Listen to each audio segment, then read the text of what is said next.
Friend, channel से मैं are के सिंह आप सभी लोगों का हार्दिक स्वागत करता हूं। जैसा कि केएल पॉलिटेक्निक में ऑनलाइन क्लासेस शुरू होने वाली हैं, तो आज मैं सेकंड सेमेस्टर के सारे बच्चों के लिए अंकुरित गणित सेकेंड का पहला चैप्टर गणित सेकेंड का पहला लेक्चर मैं डालने जा रहा हूं, जिस चैप्टर का नाम है संख्यात्मक समाकलन। संख्यात्मक समाकलन की ज़रूरत कब पड़ती है और क्यों पड़ती है, इसके बारे में आप लोग शायद नहीं जानते होंगे। कभी कभी ऐसे खेत का क्षेत्रफल हमें निकालना पड़े जिस क्षेत्र का न तो आकार निश्चित हो न तो आकृति निश्चित हो।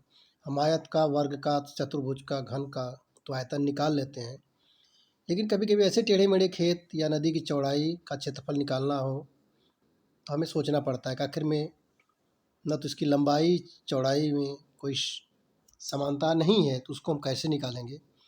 तो इसके लिए हमें जिस टेढ़े मेढ़े खेत का क्षेत्रफल निकालना पड़ता है, उसे कई भागों में बांट लिया जाता है। यहाँ पे चित्र नंबर 1 और 2 में अब आप देखेंगे कि दो खेत को मैंने लिया है।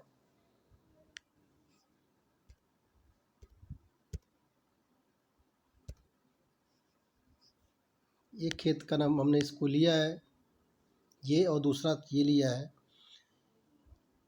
जिसकी आकृति असमान है। तो ऐसे खेत का, ऐसे एरिया का क्षेत्रफल निकालने के लिए हम दो नियमों का प्रयोग करते हैं, जिसमें से एक नियम, पहला नियम का नाम है सिम्पसन्स का नियम और दूसरा है समलंबी का नियम। तो पहले को लेकर हम चल रहे हैं कि सिम्पसन के नियम से अनियमित आकृति का क्षेत्रफल ज्ञात करना। इस नियम के अंतर्गत अनियमित आकृति में बराबर दूरी पर कोटियाँ खींचकर हम पूरी आकृति को छोटी छोटी पट्टियों में बांट लेते हैं। जैसा कि आप देख रहे हैं कि यहाँ पे हम एक टेढ़ी मेढ़ी आकृति का हमारा एक खेत है और इसका क्षेत्रफल हमें निकालना है। न तो इसकी लंबाई सीधी है, न तो इसकी चौड़ाई सीधी है। इसका क्षेत्रफल फिर ऐसे तो निकाल नहीं सकते हैं। तो यहाँ पे हमें न्यूमेरिकल इंटीग्रेशन द्वारा इसका क्षेत्रफल निकालना पड़ेगा। उसमें से दो नियम मेरे पास हैं। तो पहला नियम जिसके बारे में हम डिस्कस कर रहे हैं, सिम्पसन्स का नियम, उसके अनुसार हम इस टेढ़े मेढ़े खेत को कई भागों में बांट ले रहे हैं।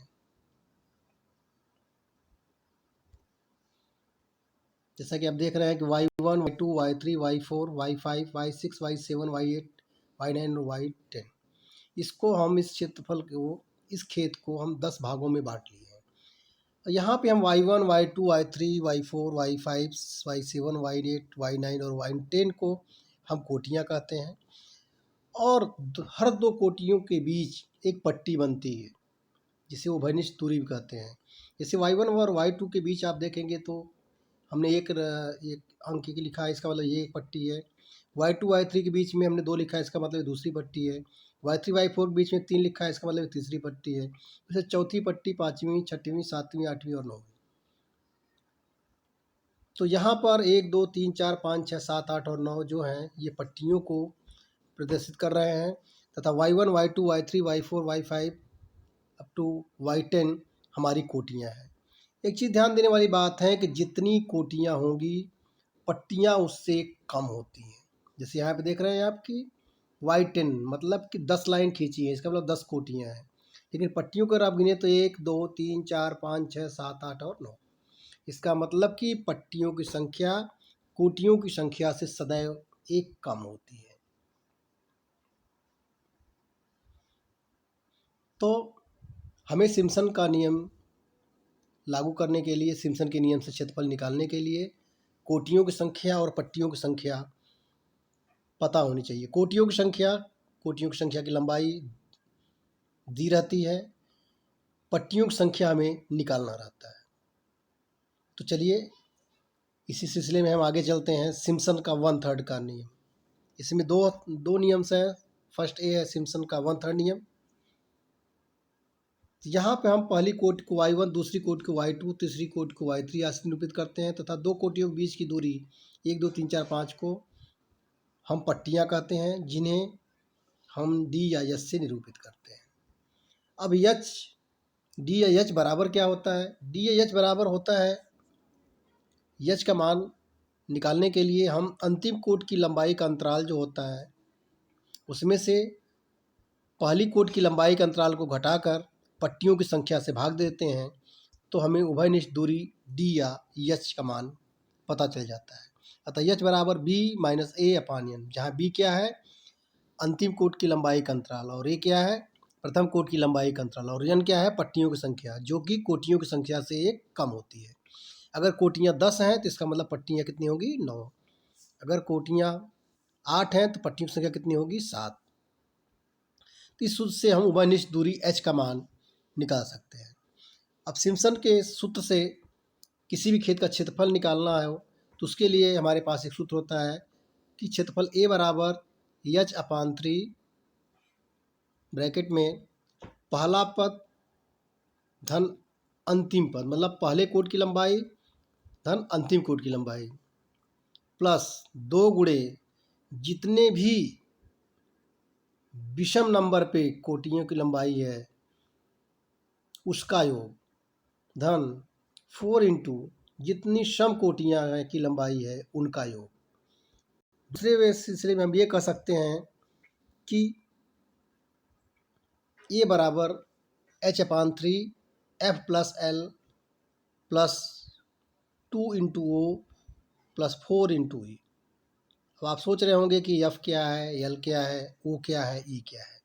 तो जहाँ पे हमारा ए है क्षेत्रफल, एच है उभयनिष्ठ दूरी जिसे हम बता चुके हैं पहले, एच बराबर बी माइनस ए, और जहाँ पे देखा जाए तो बी है हमारा अंतिम कोट की लंबाई का अंतराल, ए है हमारा पहली कोट की लंबाई का अंतराल, एन है हमारा पट्टियों की संख्या जो कि कोटियों की संख्या से हमेशा एक कम होती है। अब हमें ये जानना है कि एफ क्या है, एल क्या है, ओ क्या है और ई क्या है। तो एफ है प्रथम कोट की लंबाई, एल है अंतिम कोट की लंबाई, ओ है, ओ मतलब ऑड नंबर, बची हुई विषम कोट की लंबाई, जो कि पहली और अंतिम कोट हम ले चुके होते हैं। तो उसके बाद पहली अंतिम तो निकल गई, उसके बाद जो अंक बचे होते, जो कोटियों की लंबाई बची होती है, उसमें से जो विषम नंबर पे जो कोटियाँ होती हैं उनका योग को हम उससे निरूपित करते हैं, तथा जो सम कोट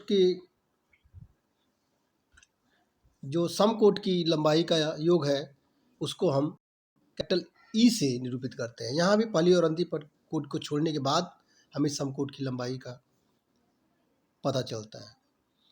अब आपके दिमाग में आ रहा होगा कि आखिर में हम पहली का और अंतिम कोट क्यों छोड़ रहे हैं? क्योंकि पहली और अंतिम कोट को हम पहले ही ले चुके होते हैं, इसलिए उसे पहली और अंतिम कोट को इस सूत्र में नहीं लेते। आगे हम चलते हैं। तो ये हमारा किसी भी अनियमित आकृति के खेत का क्षेत्रफल निकालने का सूत्र है। एक बार फिर से देख लीजिएगा कि सूत्र है आपका ए बराबर एच अपान 3, यह मतलब पहली कोट की लंबाई, प्लस यल मतलब दूसरी कोट की लंबाई, प्लस 2 गुणे विषम कोटियों की लंबाई का योग, प्लस 4 गुणे सम कोटियों की लंबाई का योग। इससे हम किसी भी टेढ़े मेढ़े खेत का क्षेत्रफल निकाल सकते हैं। तो आइए आगे हम क्वेश्चन करना शुरू करते हैं। कुछ इंपॉर्टेंट क्वेश्चन हम दे रहे हैं। जैसे पहला क्वेश्चन हम लेके चल रहे हैं कि सिम्पसन के नियम का प्रयोग कर नीचे दी गई विमाओं से जमीन के खेत का क्षेत्रफल आपको निकालना है। तो यहाँ पे जो कोटियाँ दी हुई हैं 23, 19, 14, 11, 12.5, 16, 19, 20 और 20 है, तथा उभयनिष्ठ दूरी एच दी गई है। यहाँ पे एक चीज़ ध्यान देने वाली बात है कि यहाँ पे एच का मान दिया हुआ है,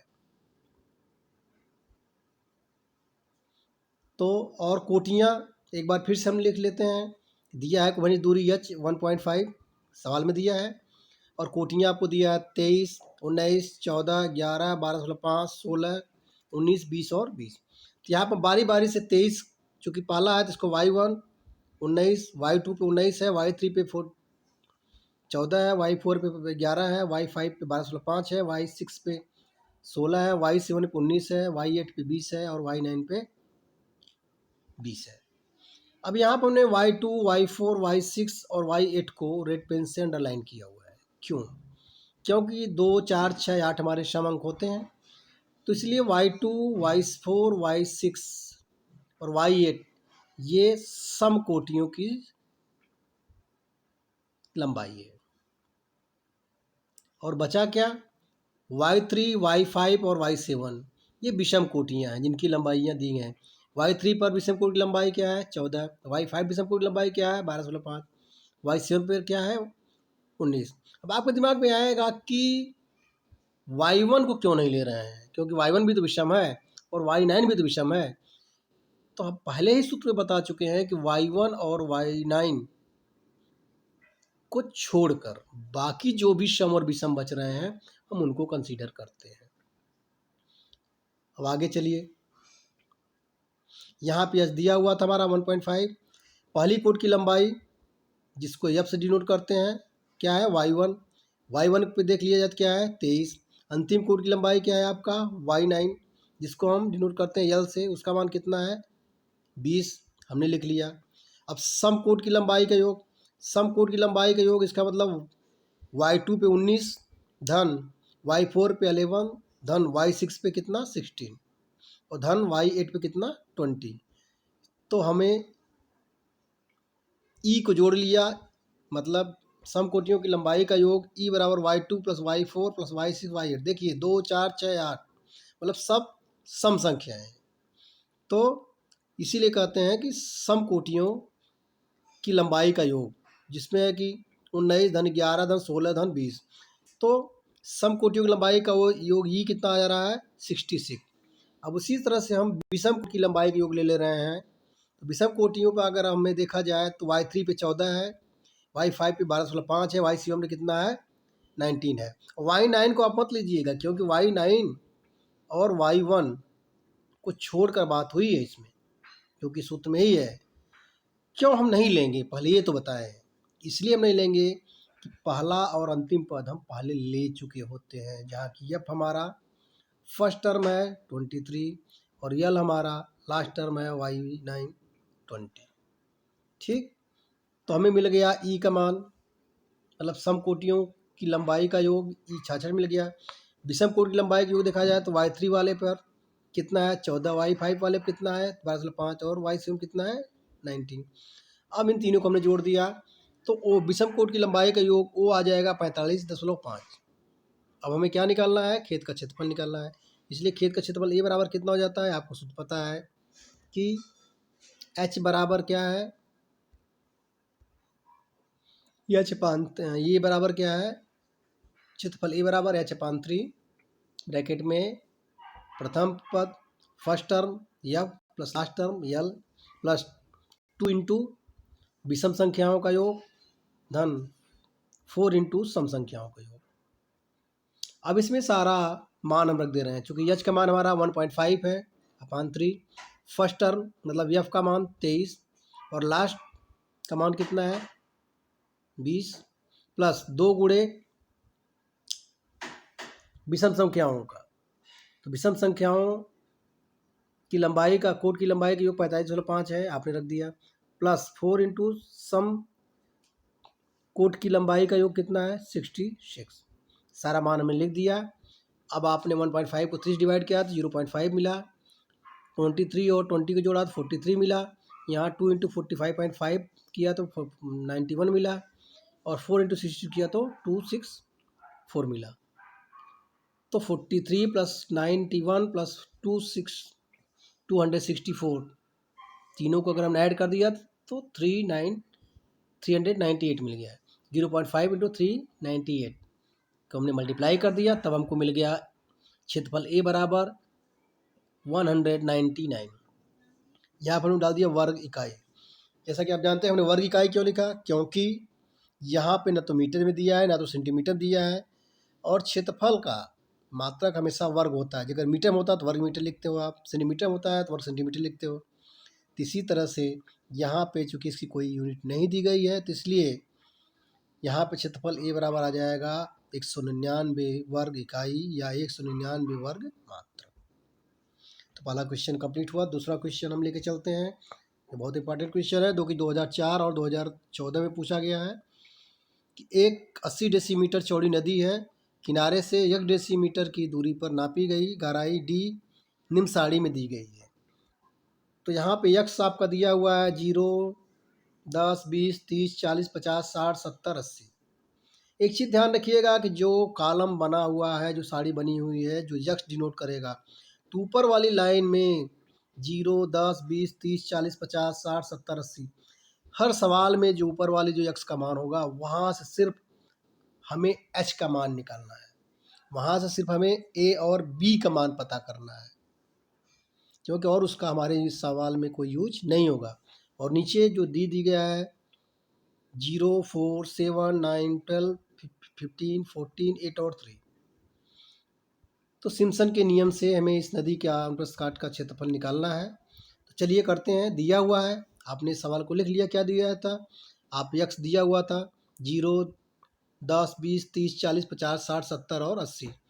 तो ऊपर वाले में अगर देखा जाए तो शुरुआत 0 से, इसका मतलब कि ए का मान हमारा क्या है, कोट की लंबाई का अंतराल ए का मान हमारा क्या है 0, और बी जो अंतिम कोट की लंबाई का अंतराल क्या है 80, तो मतलब बी का मान कितना हो जाएगा 80। और यहाँ पे देखा जाए डी का मान 0, 4, 7, 9, 12, 15, 14, 8 और 3, इसको क्रमशः y1, y2, y3, y4, y5, y7, y8 और y9 मान लिया। अब यहाँ पर हम देख रहे हैं कि हम 1 से लेकर 9 तक जा रहे हैं। इसका मतलब कि जो y1, y2, y3 up to y9 है, क्या है, कोटियाँ हैं। कुल कितनी कोटियाँ हो गई, 9। अब हमने पहले बता दिया है कि जितनी कोटियाँ होंगी, पट्टियों की संख्या यानी n उससे एक कम होगी। मतलब कि पट्टियों की संख्या यहाँ पर कितनी मिल जाएगी, 9 - 1 कितना मिल जाएगा, 8। अब यच हम आराम से निकाल लेंगे, क्योंकि यच हम जानते हैं कि अंतिम कोट की लंबाई का अंतराल कितना है यहाँ पे b, और माइनस प्रथम कोट लंबाई का अंतराल जिसको डिनोट करते हैं ए से, और बटे पट्टियों की संख्या जिसको डिनोट करते हैं किससे, एन से। तो यहाँ पे b मतलब कि अंतिम कोट की लंबाई का अंतराल b कितना है, देख लिया जाए तो अंतिम कोट की लंबाई का अंतराल b कितना है, 80 है, और प्रथम कोट की लंबाई कितना है, 0 है, और कुल कोटियों की संख्या है 9, इसका मतलब पट्टियों की संख्या कितनी हो जाएगी, 8 हो जाएगी। चलिए, तो अब हम यहाँ से उभयनिष्ठ दूरी h का मान निकाल लेते हैं, जबकि सूत्र आपको पता है कि h बराबर b minus a upon n। तो b का मान कितना है भाई, b का मान कितना है 80, a का मान कितना है 0, n पट्टियों की संख्या कितनी है 8। क्यों, क्योंकि कोटियों की संख्या अगर 9 है तो पट्टियों की संख्या कितनी हो जाएगी 8। 80 - 0 बटे 8, तो 80 बटे 8, इसका मतलब कि h का जो मान आया, उभयनिष्ठ दूरी h का मान गया कितना, 10।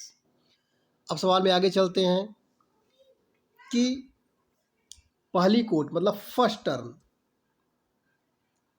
ऑर्डिनेट अगर देखा जाए सवाल में y1 या मान कितना है 0, तो प्रथम कोट की लंबाई 0 और अंतिम कोट की लंबाई कितनी है l,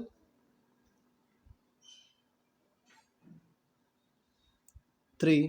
तो आपने देख लिया कि f मतलब कि y1 के सामने क्या है 0 है, और l मतलब लास्ट टर्म मतलब y9 के सामने कितना है 3 है। अब सम कोट की लंबाई का अंतराल, सम कोट की लंबाई का योग देख लीजिए, तो आप देखेंगे कि y2 की जगह कितना है 4, y4 की जगह 9 है, y6 की जगह 18 है, और y8 ये कितना 8 है।